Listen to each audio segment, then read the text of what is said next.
नमस्कार। आप जरा कल्पना कीजिए, आप सो रहे हो रात को खूब अच्छे से और सुबह उठें और सोचें कि चलो देखते हैं सोशल मीडिया पर समाज में क्या हो रहा है। यूट्यूब खोलते हैं, नहीं खुलता है।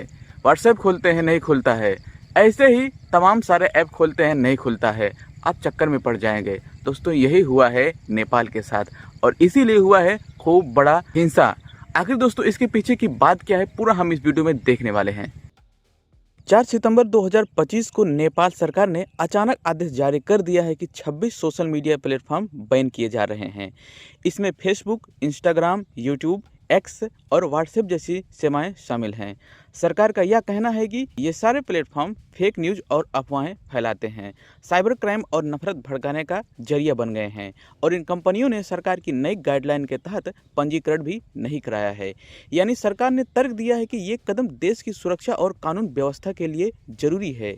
लेकिन आखिर किस लिए नेपाल की जनता इतना है सरकार से गुस्सा? युवाओं ने इस बैन को डिजिटल आज़ादी पर हमला माना है। उनका कहना था कि सोशल मीडिया उनकी पढ़ाई, नौकरी और बिजनेस से जुड़ा हुआ है। सरकार असल में भ्रष्टाचार और भाई भतीजावाद के खिलाफ उठा रही कदम को दबाना चाहती है। हाल ही में नेपो किड्स और नेपो बेबी जैसे हैशटैग ट्रेंड कर रहे थे, जिसमें नेताओं के बच्चों की आलीशान जिंदगी पर सवाल उठाए जा रहे थे। इस बैन को युवाओं की आवाज़ दबाने की साजिश के तौर पर देखा गया है। आखिर प्रदर्शन की शुरुआत हुई कहां से? 8 सितंबर 2025 को राजधानी काठमांडू में संसद भवन के बाहर हजारों नौजवान जमा हो गए। नारे गूंजने लगे, सोशल मीडिया बैन नहीं चलेगा, भ्रष्टाचार बंद करो, जेन जेड की आवाज़ दबाना बंद करो। धीरे धीरे यह आंदोलन पूरे देश में फैल गया। विराटनगर, चितवन, इतहरी जैसे शहरों में भी छात्र युवा सड़कों पर उतर आए। हिंसा और खून खराबा। शांतिपूर्ण प्रदर्शन अचानक हिंसक हो गया। भीड़ ने बैरिकेड तोड़ने की कोशिश की तो पुलिस ने आंसू गैस और वाटर कैनन छोड़े, फिर रबर बुलेट चली और आखिरकार गोलियां भी।